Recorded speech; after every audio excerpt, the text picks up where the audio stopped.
each mayor to join me on stage as I read their bio. As you can imagine, these are all very accomplished leaders, so the Arvada Chamber had to trim up some bios just a touch for the sake of time this morning. As I introduce Arvada Mayor Pro Tem David Jones and invite him to the stage, I'll let you know that unfortunately Mayor Mark Williams wasn't able to join us today. He had to jump on a flight for a family emergency, so we want to thank Mr. Jones for pinch hitting this morning. And David, I don't have a bio for you, so this is going to be pretty cool. You get to invent your own bio on the fly. Ready? Go. Hello, David Jones. I played professional football for the Denver Broncos. No. Thank you for having me, and thank you for letting me finish it. But I've been a member of the Arvada City Council now for 7 years. I was elected in 2015, and then re-elected in 2019, I guess that was. Own a business here in Arvada with just about 200 employees, and we service the automotive industry with automotive repair type warranties. We're not the company that calls you and tries to sell you those pesky warranties online or via the phone, but we take care of you in other ways. So, born and raised here in Arvada, I was born at Lutheran Hospital, have spent most of my entire life here, spent most of my entire adult life here in Arvada. This is a wonderful place to be and grateful to be here. Thank you, Mayor Pro Tem David Jones. Yeah, between the car warranties, and I just don't know who I need to tell, but I've never been to Camp Lejeune. So, all right, next up is Golden Mayor Pro Tem JJ Trout. JJ has been in Golden for 12 years and worked for several nonprofits, including Children's Hospital, Professional Ski Instructors of America, and Victim Outreach Information. Currently, she makes biking better for everyone as Director of Data and Technology and People for Bikes. She learned about Golden by serving as an advocate for victims of crime and participating in several working groups, including the Recreation and Museums Advisory Board, Citizens Budget Advisory Committee, Golden Investment Task Force, as well as the Mobility Hub Task Force and Jeffco Trails Council. Mobility Hub Task Force and Golden United. JJ, you are a busy lady. Welcome. There's a microphone right behind you. I'm going to have you just hang. You don't get the privilege of offering up your own bio here, but we'll get you some questions in just a moment. Lakewood Mayor Adam Paul is up next, and I'm standing next to the stairs, so I'm going to move down here so folks can walk up normally here. Adam Paul is a native of Lakewood, a dedicated public servant. He has served on the Lakewood City Council since 2007 and as a mayor since 2015. He graduated from the University of Colorado, go Buffs, with a BA in political science. In 2002, he started Colorado Corporate Car, an executive transportation service. Mayor Paul is active as many, community boards and previously chaired the Metro Mayor's Caucus. He is the current chair of the Mile High Flood District. Thank you so much for joining us. Next up is Wheat Ridge Mayor Bud Starker. Bud was born in Houston in the middle of the last century. He attended the University of Colorado and received a Bachelor of Arts degree and majored in political science. You know, my kids often say to me, you were born in the 19-somethings. Whoa. Yeah, right? Several years ago, Mayor Starker and his wife Mary bought a distressed property a few blocks from home and transformed it into a neighborhood restaurant, West 29th Restaurant and Bar. Mayor Starker has been serving on Wheat Ridge City Council since 2013. And did we get Nancy McNally in the room? Well, Westminster schools were closed all day today, so they must have got a lot more snow than the rest of us. But we were hoping to have Westminster Mayor Nancy McNally. I don't believe she has made it in, but if she does, we'll welcome her up on stage in the next few minutes. So, welcome, mayors. Let's have Mayor Pro Tem Jones kick us off, and we'll just work that mic around. 3 minutes is what each of you will have, and we would like for you to highlight what's going well in your communities and maybe a challenge that you're facing. Mayor Pro Tem, you'll lead us off. Thank you very much. And again, thank you to Social Capital and to the Arvada Chamber for hosting us this morning and always, from the Chamber's perspective, bringing us together to have these great community conversations. As was mentioned, Mayor Williams received a phone call yesterday that he needed to go home to check on his mom. So he's hopefully boarding a flight this morning with his wife, Luann, to head out to check on her. So we'll send our thoughts and prayers to Mama Williams, and hopefully everything's okay. But let me start with 2 words: Lori Gillis. So the Arvada City Council voted unanimously, thank you, to appoint Lori as our next city manager. And she was a perfect candidate. We did a nationwide search, and it was clear that we had the talent within the city of Arvada to continue to take our city forward. And we're so excited to see what Lori and her team will do over the next several decades to keep Arvada on the right path and moving in the right direction.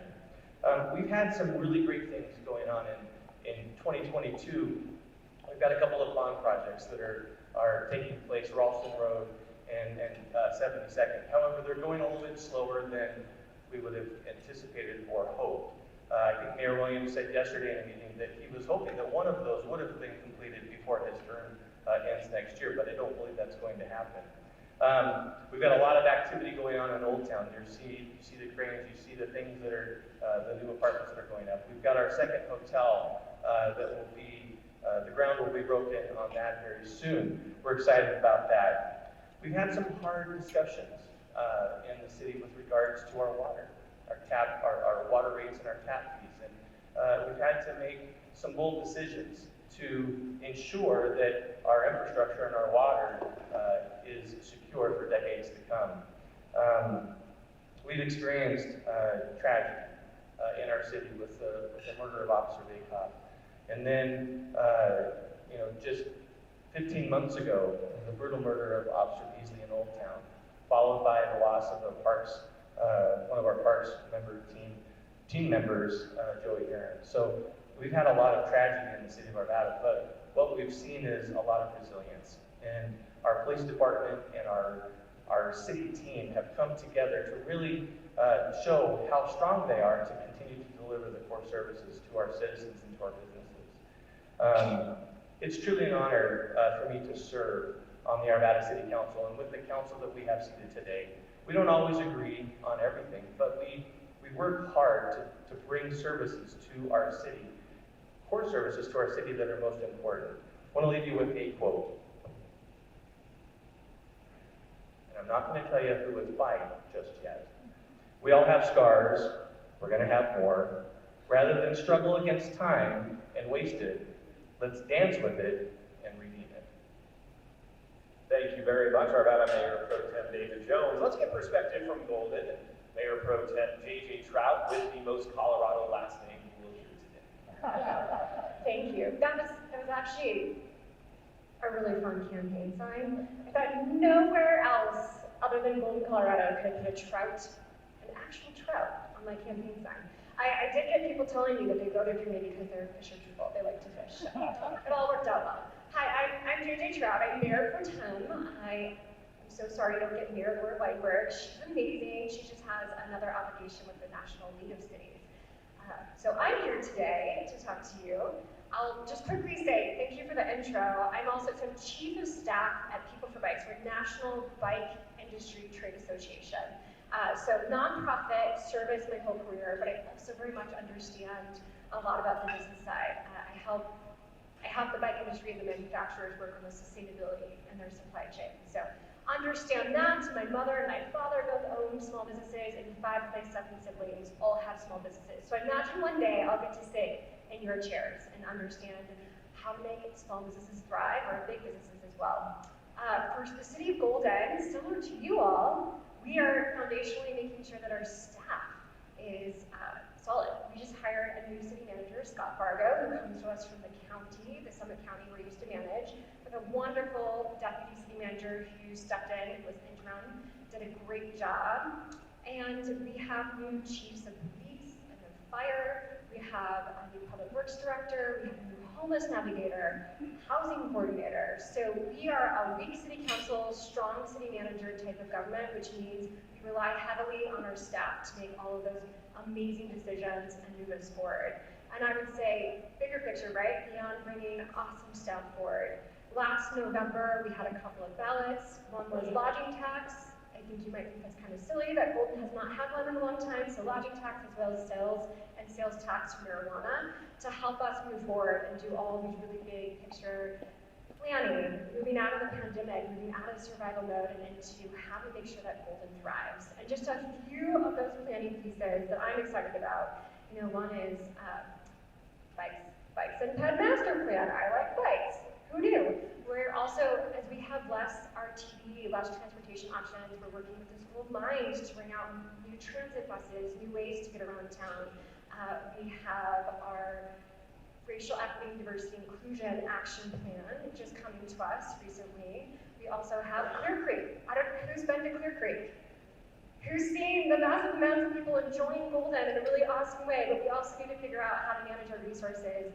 And one day, we're going to get back to this wonderful project where we purchased the Coors Tech building along Clear Creek, we demolished it, we want to build out an amazing new Clear Creek for folks to come, for people in Golden to love and appreciate. So there's a lot of really awesome things that we're working on, and I think we'll talk about challenges next, but obviously housing is a big issue for us, as well as homelessness. So thank you all for having me. Sorry I'm not Laura, but I'm very happy to be here. We are happy to have you, and you're right, we will talk about housing and homelessness as well. Lakewood's perspective from Mayor Adam Moore. Well, good morning. This is always one of the events that I look forward to. This is a great group. And really, I think what's unique about Jefferson County is all of these folks that care about our community, and we work together. And you don't see that a lot throughout the region. And so that's a really cool thing where we can celebrate, work together, and it's so cool to hear what's going on in everybody's communities, and there's a lot of great things going. So the city of Lakewood, we're moving forward. Housing has been an issue, as many of you know, with our growth cap that passed a few years ago. But this last year, the city council took some steps to make sure that affordable housing was exempt from that some mixed-use projects would be exempt from that. So we're hoping that that'll move the needle in and get some things going again. Along West Colfax, we're excited about two big infrastructure projects. We have the Colfax Safety Project from about Wadsworth to Sheridan. That's one of the highest areas in the state for, unfortunately, pedestrian deaths. And so we're going to see a whole new streetscape and probably see what Wheatridge calls a road diet. See maybe 3 lanes go to 2 lanes, and that's probably about a $15 million project. Along with that, a lot of West Colfax is in the floodplain, and that's what's also held back some of the redevelopment. So we're looking to do about a $35 million stormwater project that'll get a lot of the area out of the floodplain. And that'll coincide with our arts district and a lot of really cool things that are happening through 40 West and along the corridor. We're excited to announce that we're going to be the first city in Colorado to receive Google Fiber. And I think that's going to be great for our community and certainly for competition and for small business. And I hope that once that happens in the city of Lakewood, we see that roll out to other communities. So that's a great thing for the city to see. Our budget also is trying to backfill. We cut about $20 million through the downturn. And a lot of that was people, right? We're a people organization. So we put in the budget to replace about 45 full-time positions. We are also in a nationwide search for a new police chief. 2 new events, one that started last year, Camp Christmas. You were able to check it out. It's bigger and better this year. That's at the Belmar Heritage Center over at Wadsworth and Alameda. It's a very unique experience, to say the least, if you've gone. If you haven't, check it out. And also Belmar. They're going to kick off the rig, I think, tonight. And we're excited about Belmar as we've had certainly some challenges and different things in the Belmar area. We have a new ownership group. They're super enthused. Lady Amada, I don't know if I'm supposed to say that, but they're coming down to Belmar. So we're excited about that. And they're here in Old Town. And so a lot of great things, and excited to continue to hear about what's going on in the rest of our communities. Thank you, Mayor Paul. Mayor Starker, we'll have you wrap up our opening 3 minutes on what's exciting in Wheatridge right now. Okay, thank you, Jim, and I want to say again thank you, or say the first time thank you to the Arvada Chamber. As Mayor Paul said for himself, this is one of my favorite events during the year. Great to see everybody here. Wheatridge is really enjoying a great building boom, if you will. We spent several decades in the last century not really attracting investment in our community, and we changed that about 15 or 20 years ago. And right now we're starting to see the fruits of that investment in our community. And And our citizens really seem to enjoy that and want to take another bite at the apple. Starting out on the west side, we've got Clear Creek Crossing. We were not successful to attract Cabela's a number of years ago, but we're really excited to have that development going. We've got Intermountain Health, SCL, building us a world-class hospital right on the highway. We've got 110,000 square foot Lifetime Fitness coming there. Hampton Inn and some other residential properties and some other commercial users going there, so that really helps. Across the street, Applewood Shopping Center has backfilled a number of its tenants that had left. We've got some more building going on there. A really pretty tired shopping center over at the 26th and Kipling Gold Marketplace. It's got new owners and a real lot of new energy there. We've got Esther's coming on the west end of that. We've got Illegal Pete's. We've got the bowling alley, if you're familiar with that, on the second level, is going to stay for a slow, go slow or something like that, Murray. We've got a running company in there.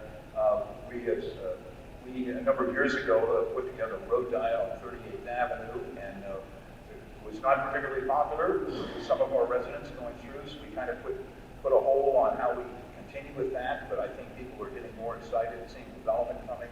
Some of the things that we're going to do on 38th Avenue, we've got a new community gathering place, park that's scheduled to be put on there. We've got townhomes on 38th Avenue, and we've got retail coming into that, so it's a really exciting project right in the middle of the city. Sharing the Ward Road Station right next to Arvada, we're rebuilding 52nd Avenue, and we've got a lot of great residential properties coming up there. We're really fortunate to have CDOT decided to come to the west side and rebuild the I-70 West bridges. So we've got 32nd Avenue going, Arlen Street. If you can't drive around our city, I'm sorry, and then at some point, in connection with that, we're doing a rebuild of Wadsworth Boulevard and 35th through I-70. So that's fully underway, and it's going to bring us 6 lanes of a new highway and a new interchange, bring people safely into town, and some new turn configurations. If you hadn't heard, we were the subject of a ransomware attack in our city hall, and we really want to congratulate our staff for really buckling down and putting all of our resources there. We told the bad guys to take a hike and not ban anything for it. It was a good move. We've recovered and building sort of a zero tolerance network for the city, doing a lot of improvements that we hope are going to really make us a lot safer. We started a motel licensing program. We have a lot of extraordinary calls for service from our public safety people on Kipling and I-70, and we noticed that we had a lot of people that were extended stay visitors there that would be there more than 30 days, and they didn't have the kind of facilities that made it safe and available for them to really appreciate their where they were living. So we enacted a long-term licensing ordinance to have those hotels upgrade their facilities to make it feasible for people to have a long-term stay. We recognize that could dislodge lower-income people into our community that don't have a place to live. So we partnered with a Family Tree and funds from our ARPA funds to find housing for them. We've got a robust navigator and housing navigator in place to help find lodging for those folks. You tend sometimes to think about the commercial development and the building that you do, but we also have a robust social engagement program where Diversity and Equity Task Force is making great strides working on land acknowledgement, and we've got a terrific sustainable usage program going on too. So a lot of great things. Thank you very much, all mayors and mayor pro tems. Now we're going to switch to 1-minute answers this time. Mayor Stark, I'll have you hold on to that microphone. We'll work in reverse order this time. So 1 minute, and in case you're having any trouble with a minute, Samantha will keep you on track. She'll wave her hand, flash a light, throw things, whatever it takes. Mayor Starker, what do you love about being mayor, and what's the most difficult part? 1 minute. Good luck. You know, I find I'm really fortunate in my job to be able to go out and meet people in the community. It's very rare. You know, I'm a kind of a shy guy, but when you're the mayor, it's the best job in government, and I smile and shake someone's hand, say hi, and the mayor want to meet you, find out what's going on with you. Was difficult was part of that too. Not enough time for the things that I want to do. Eighth day in the week, right?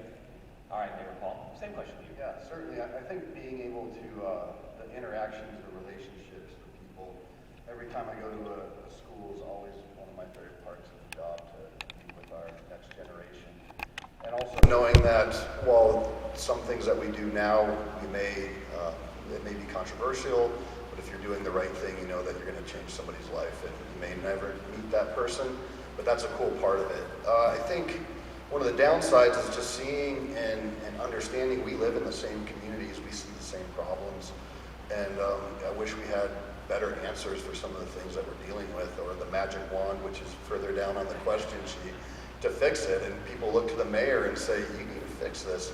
And Mayor Pro Tem talked about how we are weak mayors. I mean, these are city manager form of governments, and so people think the mayor should be able to fix it, but it's really a collective of us trying to do it, and so that can be frustrating also. Yeah, resources are scarce. All right, so in Golden, what is the best part about being Mayor Pro Tem, and what's the biggest challenge? Well, I'd like to introduce myself as Mayor Pro Tem. So I get a really fancy title, but I don't have to do very much because our mayor is amazing. I don't know if you haven't met Mayor Laura Weinberg. She's fantastic. She's one of those leaders who, for the first time in city council history, we have a strategic plan where we help all of city council and city staff move forward strategically. So I really love our mayor. I'm not running for mayor. I won't run for mayor because she's so awesome. And the most difficult thing for me, being Mayor Pro Tem, well, I'm taking a social media hiatus, and I have since March, because there are some mean people out there who like to attack you and realize that you are not a human being. So I will say that. I'm a human being. Yes, we all have to work collectively. Yeah, it's a bit of a cesspool on your phone, no question. Mayor Pro Tem Jones, best part about being Mayor Pro Tem, what's the biggest challenge? The thing I love most about it is that I'm not Mayor Williams. I couldn't ever dream of being Mayor Williams. Someone suggested that I get a sequin coat for this morning, but I'd be, fat guy in a little coat. But no, the thing that's most fun about being Mayor Pro Tem or just being on the Arvada City Council are the conversations, the community engagement, and the ability that we have to, as Mayor Starker said, go out and be with the people and help them either see things differently or envision things differently. The thing that's most difficult, quite honestly, are the volume of ideas and opportunities ahead of us with limited resources and the ability really to get those types of things done, as Mayor Paul described. Hold on to the mic, we'll work in reverse order this time for this second question. Tell us about the topic that you're receiving the most emails about over the past year. What are the folks in Arvada so passionate about that they have broken out the keyboard and hopefully didn't hold the shift key down when they sent that email? They're all very kind emails. No, I think that the emails that I know that I've received the most are regarding our traffic on 72nd, the bond projects that we have going on, because they do feel like they're going on forever.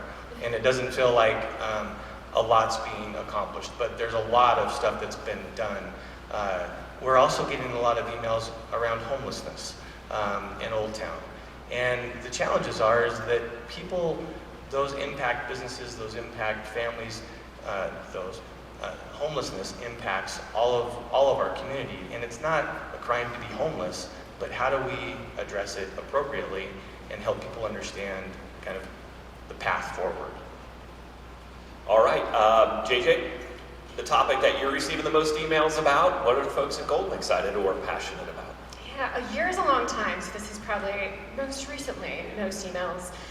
We have decided, our chief of police And the City of Golden City Council would like to lower our speed limits in Golden so that it's safer for people who walk or who bike or who get around in anything other than a car. Just so you all know, I own an SUV, I drove an SUV, I love cars too. But we have reduced our speed limit. We're doing pilot projects from 25 to 20 within neighborhoods. And so you'll get the full spectrum, the full continuum of folks who love it, they understand it, they appreciate it, and folks who are like, oh, it's gonna take me an extra minute to get down this street. So just making sure that they all understand we're doing this for a better community, a safer community. This is better for businesses as well. We just want to make sure that we're saving lives out there. So that's probably the biggest, most recent thing, but I'm sure there's probably like 10 more topics that throughout the year are a bit bigger. Yeah, each month I'm sure I would have gotten a different answer from each of you. Adam, what do I ever be hearing in Lakewood? Certainly, and I think like most, homelessness is a big one. And a compassionate community that also is trying to figure out what do we do, how can we best help. And so we've all actually come together and started to collaborate on countywide solutions, which is fantastic. Traffic is another one. People drive crazy. They're out of control all over the place. And we actually had a state of the court briefing where our tickets, I think this time last year we had about 9,000 traffic citations. We're at 4,000. And that bleeds into the other one is crime, and our police aren't as focused on traffic as they used to be because they're dealing with other things in the community. So those are, I think, the three areas that we hear the most about. Public safety for sure. Mayor Starker, what are you getting the emails about? What are folks excited to talk to you about? You know, I think the biggest issue, as the other mayors have indicated, is people experiencing homelessness, but really on both sides of the question. How can we be compassionate and move the needle so that we were able to find permanent housing and supportive housing for folks that are experiencing homelessness? And then what are the effects on our community? Because they have an effect on the community. We've really ramped up our cleaning and sort of neighborhood upkeep, and we've had a lot of great partners in it. The business communities come together, CDOT's come together, so we're doing more to address those issues. As Mayor Paul indicated, we've got a great countywide response with the navigation teams. We put a navigator in place and a housing navigator. And in terms of trying to move people into housing first, it's a housing first strategy. I was in Houston and learned about their housing first strategy about a month and a half ago. Really remarkable if you want to read the New York Times article or the white papers that are out there. Not sure long-term fiscally sustainable, but they move the needle in a tremendous way. All right, how can your city support, we'll start with you, Mayor Starker, how can your city support the top challenges facing the business community? Let's talk about the business community right now. What are you hearing and how are you addressing it? You know, we get a lot of comments about how long and how complicated it is to get a permit. I spent 45 years in the commercial construction business, and I sort of get it firsthand. So we've been working to streamline our regulatory processes. We're working to put in a new enterprise resource system. We had it in plan with our IT plan going forward, but with the cyber attack that we've had, we've moved that up to try to streamline the process. We've got Amendment 123 was passed. We think affordable housing is a great component to help in our community, but we need to get our regulatory structure in place so that can happen fluidly. All right, so Mayor Paul, we heard development review. We hear that in Adams County, by the way. I think you hear that everywhere. Mayor, what are you doing to address the concerns in the business community? Yeah, certainly, and one of the things I talked about earlier is hiring up, making sure that we have enough folks in our ranks to service the community. We're a service organization. And our permitting and planning department, again, has always struggled a little bit, especially these last couple of years. And then making sure that regulations make sense, they're clear, that there's a clear path for a business owner, whether they're changing something or trying to start a new business, they know what they need to do, and there's not kind of a quick roadblock or a speed bump that they didn't know about. So red tape is certainly a big one, and making it more accessible online, making it so folks don't have to take a day off. They can try to do a lot of their business online, I think also helps. Mayor Pro Tem Trout, what are you hearing from the business community? What are you all doing to address it? Yeah, so we, again, rely on our staff heavily. So Robin Fleischman is our economic development manager, and I emailed her this question, and I'm going to read her answer to you. The first answer to all questions is communication. I also cheated and looked at your sheet and it says communication, communication, communication. So sorry, I stole it. Staying in touch with the business community about their needs. We meet in person and use our website, emails, social media, partner with the chamber, etc. A top challenge in Golden is assisting with workforce development and job recruitment. I'm sure you all can feel that. As a small city, Golden partners with the Jeffco Business and Workforce Center for recruitment fairs, upskilling, internships, apprenticeships, and making the connection between job seekers, businesses, and Jeffco. So basically, Robin Fleshman and our staff are how we can help. But of course, anyone can always reach out to City Council and we can help along the regulation and the policy side, making it easier. All right, we have 3 different answers, all good. Mayor Pro Tem Jones, pressure's on here. Well, what are you hearing? Mine would have been different. No, I literally put, she did cheat. Communication, communication, communication. And I was going to also comment on the importance of the Arvada Economic Development Board. Daniel Riley and his team work tirelessly to reach out to the business community to make sure that they have what they need. And as a city council, we empower them to make sure that they've got the tools and the resources necessary to ensure that the business community can thrive. So along with everything else that we do. Sure. Hold on to the mic. I'm a communications person, have been for 25 years. I fully agree with the last 2 answers, but I'll just, for a business community, this is what I tell our folks. Think of it as trying to get folks into your sales funnel. You need multiple touch points with communication, especially in this digital age. The first one is just kind of getting into the funnel, and then we work our way down from there. So think about it along those terms, that one touch point with anybody, especially in 2022, 2023, is never enough. That's the first time. Now we go after them again and again with secondary messaging. So it's a great answer, all of them were, and it's really emblematic of the challenges we're all facing across the metro area. All right, next question will lead off with the Arvada perspective on 123. It was on the ballot, creating a fund to increase affordable housing within our communities. Is this changing how our community here in Arvada is thinking about housing? I don't think it's changing how we're thinking about it. I think it's possibly adding some tools to our tool belt as we think about it more in the future. What's going to be important about this is making sure that we're ready and that we're in line for any potential funding that could be coming our way. We are putting together a housing advisory committee. I believe that those applications we're taking those now. I can only see close with these. I can't see far.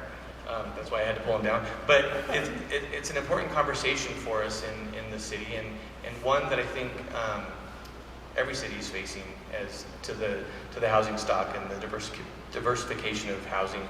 And how do we make sure that with this particular 123 that we're positioned for the funding and the requirements that might go along with that. Absolutely. How about Golden? What are we looking at the lens through 123? How will it impact your community? Very similarly, we've been thinking about housing for a long time. We had a housing policy coordinator, Janet McCubbin, on staff who just recently worked with some contractors to help us understand the state of our housing needs in Golden. And it's we need housing. So it's affordable housing, it's workforce housing, it is housing for seniors who might want to move out of their home. Of course, we want them to stay in their home as long as possible, but if they want to move out of their home and stay in Golden, how do they do that? It's for people like me or in the nonprofit sector. I owned my first home, but where's my second home? That's probably not Golden. So we're really struggling to figure out the workforce housing. Prop 123 is just one more tool in our tool belt to help us expand and understand how can we work with government funding, how can we work regionally to make sure that we're addressing this problem. Because when I say workforce housing, I don't say that in any other meeting, that we really do need to make sure that people who work in Golden can live in Golden, or at least in the metro area, and that's getting more and more difficult. So that's just one more lens for how we're thinking about it. Mayor Paul, before we hear your answer, I read this morning on Twitter, and I screen grabbed it because it's part of our wheelhouse. I deal with housing and homelessness in Adams County with community safety and well-being. U.S. home buyers must now earn $107,000 to afford a typical $2,600 monthly mortgage payment. That is up 45% from a year ago.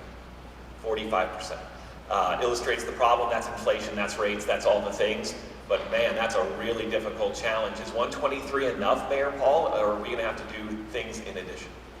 Yeah, and let me just say, the city of Lakewood, I was excited to support 123. Two of our top priorities were homelessness and affordable housing. The Metro Mayor's affordable housing and homelessness are actually two of our top 3 priorities as well. It's a piece of it, and I think what we've seen is we have a broken stool in Colorado where we've been able to see single-family homes continue to be built. We've seen multifamily apartments. We're really missing that ownership piece. And that ownership piece is the key for a lot of entry point folks to get in and start to build wealth, condos. And so while 123 is going to push those dollars, our housing authority does a great job. I think this will open dollars to other developers and maybe help increase people that are looking at doing affordability. But until we start finding more ownership opportunities, I think we're still going to see these statistics. And to see somebody, just putting $2,000, $3,000 a month away in rent and not building that is really challenging, and it's unfortunate. Mayor Starker, how is 123 going to impact your housing scenario as you all look at around Wheat Ridge? Is there more to it, or are you going to start with what's in the bill? Well, I think 123, as the other speakers have said, is another tool in the toolbox. I think some of the concepts that it bring forward that we're looking at are really to look at corridor densification, where we're able to build affordable housing, particularly along port traffic and transportation corridors, so we can integrate those. Wheat Ridge is pretty well built out as a city, so we've got some brownfield development. And I think the funding strategy is going to attract some more private capital into the market. We also, need to be thinking about a variety of housing, and I think we're looking at it. We were fortunate to get a grant from the state and DOLA to do a affordable housing study. So that's giving us sort of some other tools to take a look at. But we need to be able to integrate affordable housing into our whole community, so that we don't have a sector. We're not building a poor part of town. We're integrating lower cost and affordable housing in there. And as Mayor Paul says, since the 1990s, we've had an increasing dearth of construction in condominiums.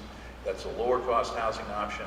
We need to take a look at the barriers that are continue to make that not happen in our communities. I have been at forums where we discuss construction defect law in this city, so I know it's something that is top of mind for many of you as you move down a very difficult path. In Adams County, we estimate we are 20,000 units short when it comes to affordable housing. That's on one side of I-25. What does it look like over here, right? The next question, and we're right on time, so congratulations to keeping to the minute. I get to ask all the questions. Many of our communities have faced tragedy in recent years. How is your community preparing for challenges and building resilience into your model? And Mayor Starker, we'll start with you. Well, we want to start off with continue to express our condolences with the tragedies that Arvada suffered. We've also had an officer severely injured in a knife attack earlier in the year, and is recovering, but will never come back fully. We've got a really great public service department. Our police are really first rate. We're just about at 100% strength, which I'm really glad at. We've been doing a lot with sort of officer recognition and trying to support our public service department. So. Yeah, and I would certainly echo, our love for our community and our partners in Arvada. I mean, I can't imagine, being the mayor and having those calls one year and then the next year. And God forbid we are going to fortunately see these things continue to happen. But certainly the resilience of Arvada and this community coming together, and really Jefferson County, right? The mutual aid that comes with all of us in the county. And we had tragedy where Agent Ferris took down an active shooter in Belmar, and we're very grateful for her. She's back on the force. She's not back out on the street, but she's an incredible person. And so the community tends to rally around and really come together. And so as we can support our law enforcement, so that's great, as we can look at our laws and make sure that we are putting the people that need to be in jail, and those that need other alternatives. I think that's a big part of that. And also when we look at our neighbors to the north and what they faced last year in the Marshall Fire, that's an eye-opener, because that could happen to any of our communities, certainly.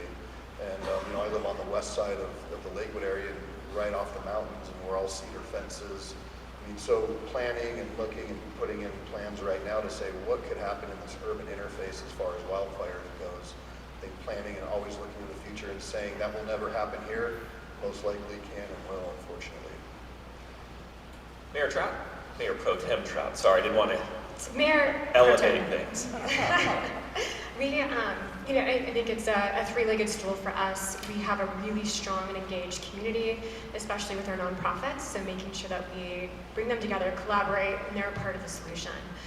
We have a fairly new police chief who is building off of our previous police chief's efforts around community first policing.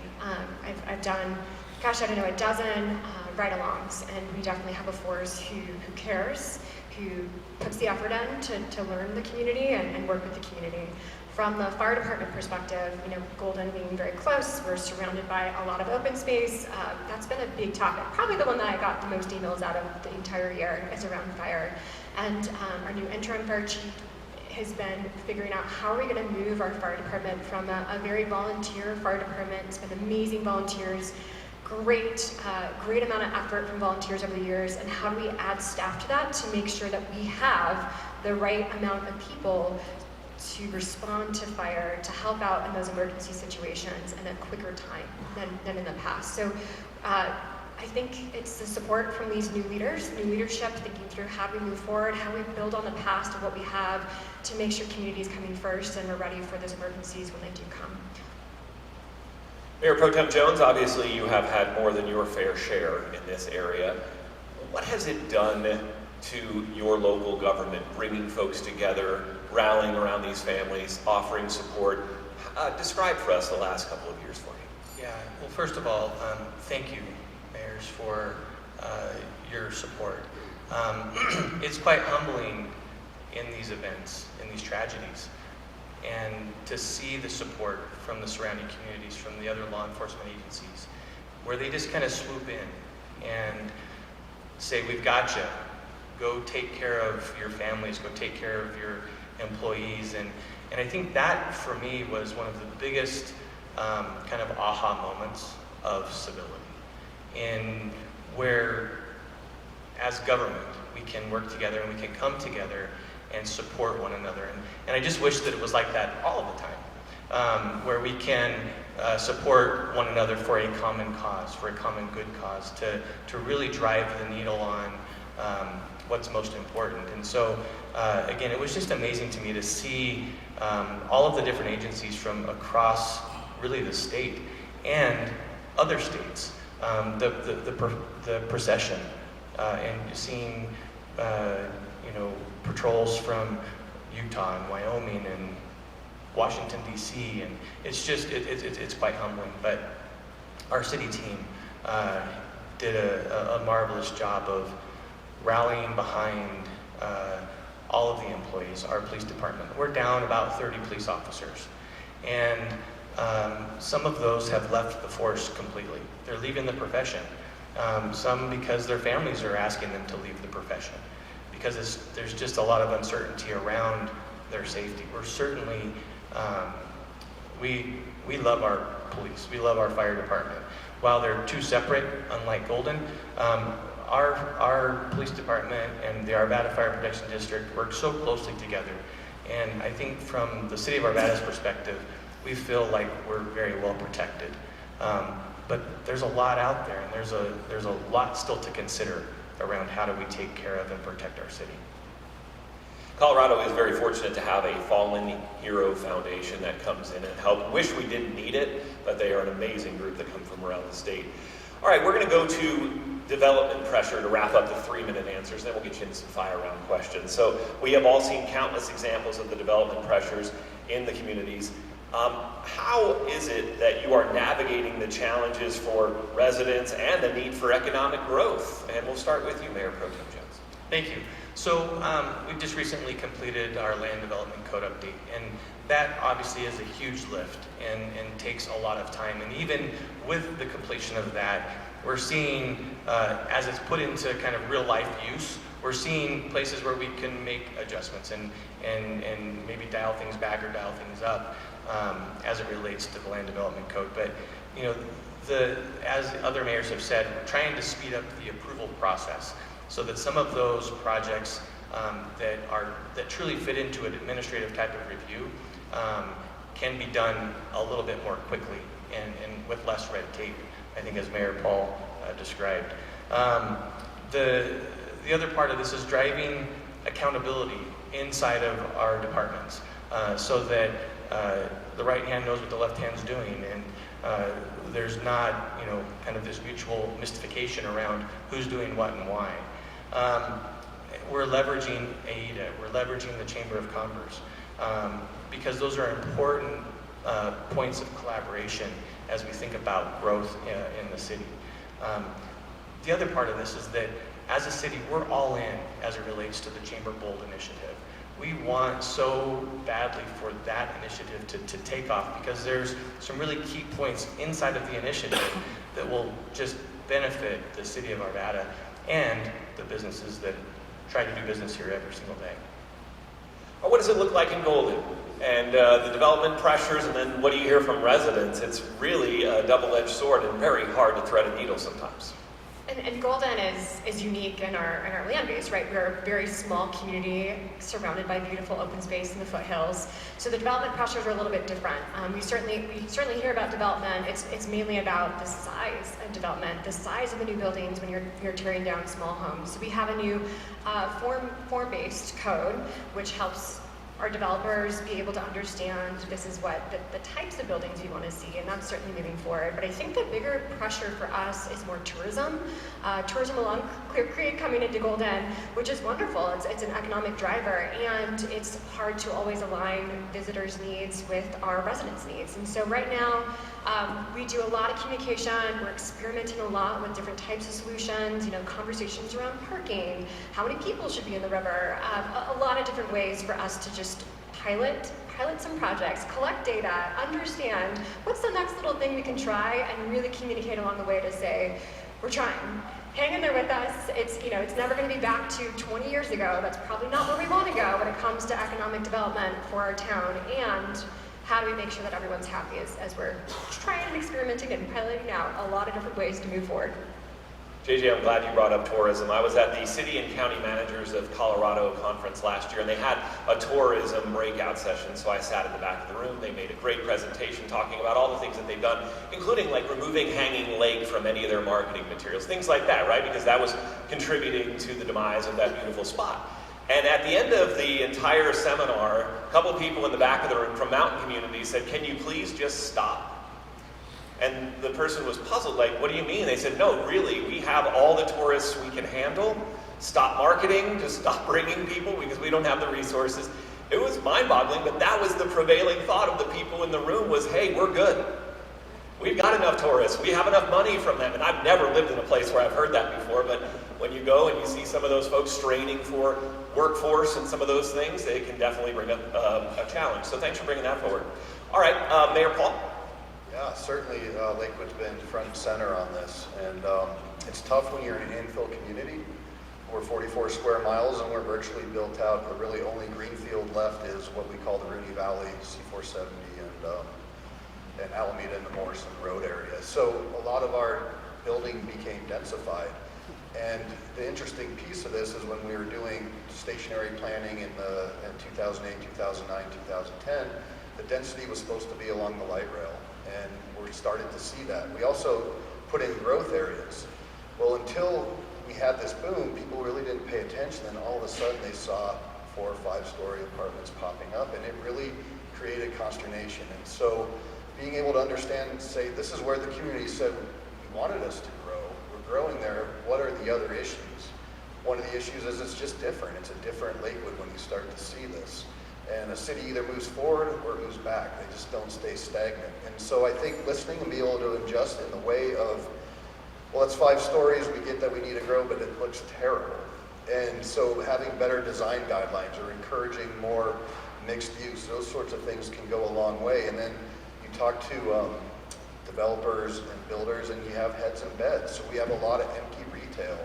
We are built around the automobile. So going from a community that wants to be walkable, bikeable, but yet everything's spread out, you have large centers that are vacant. And if you can add density to that, and then redevelop, that's a great opportunity. Case in point, the old Westland Shopping Center where the Sears is still sitting vacant.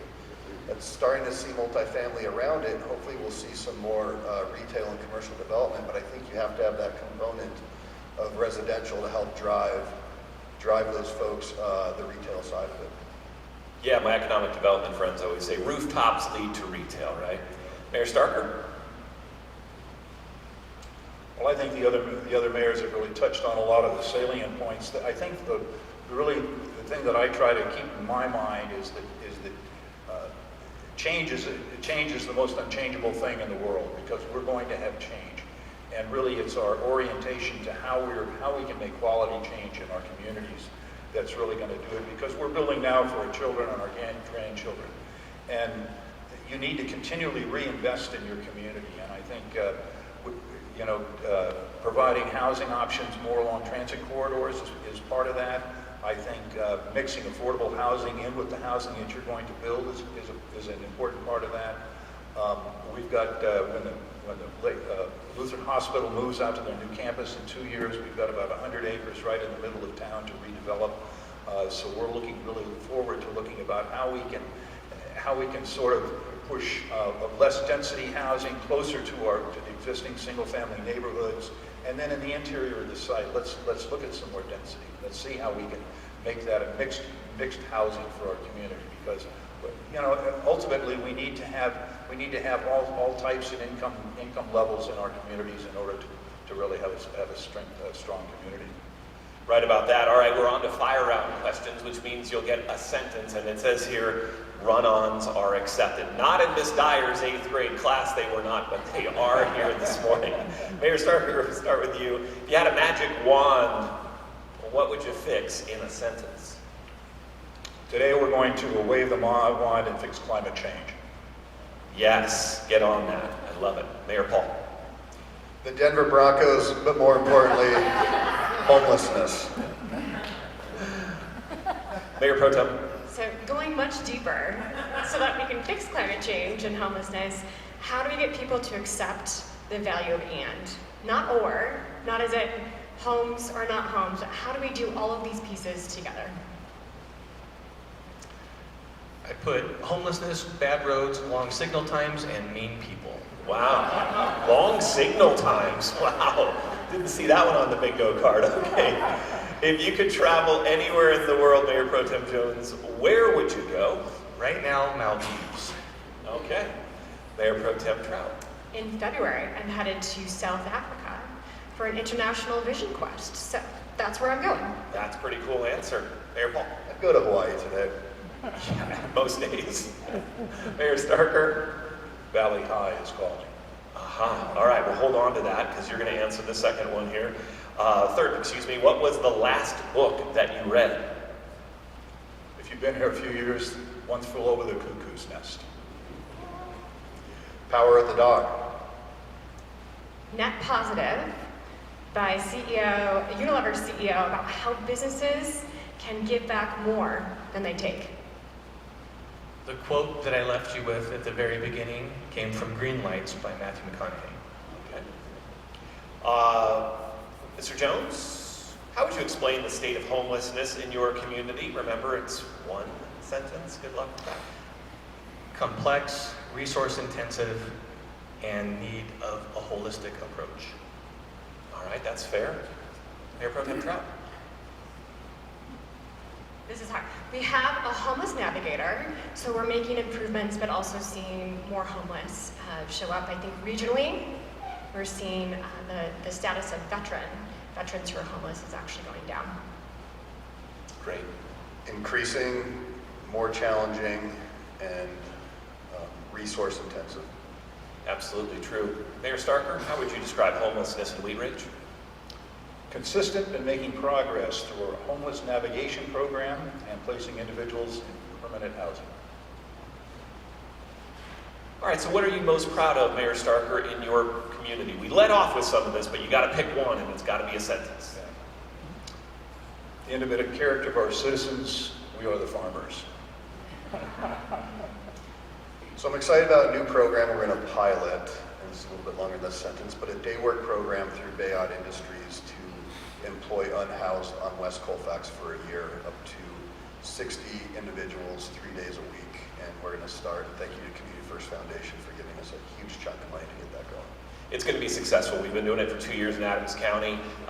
Bayard Industries not only provides that opportunity for folks with lived experience, but they also do mobile showers, mobile laundry, and all those things. So a great group you're partnering with there. I hope you have the same level of success that we have. Mayor Pro Tem Trout, what are you most excited or most proud of in a sentence? The people. So obviously our staff, our city council, and our mayor. And we have a wonderfully engaged and thoughtful community who wants to help us solve problems. Well, I want to get with you offline about that engaged piece. Has anyone else found it very difficult to get folks engaged post-COVID? I want to know how you're doing it. Mayor Pro Tem Jones. I'm just going to sum it up with the conversations. All right, you get to lead off. Give one great example of how you and your council are making your community more business friendly. I'm going to give you 3 great examples. Love it. It's Chamber Bold Initiative, AIDA, and our Land Development Code. All right, in Golden, It's not as exciting, but online building and planning permitting, and then next year we'll have online sales and use tax licensing, making life easier. yeah, those skip a trip or save a trip services, all those will definitely pay off with the community.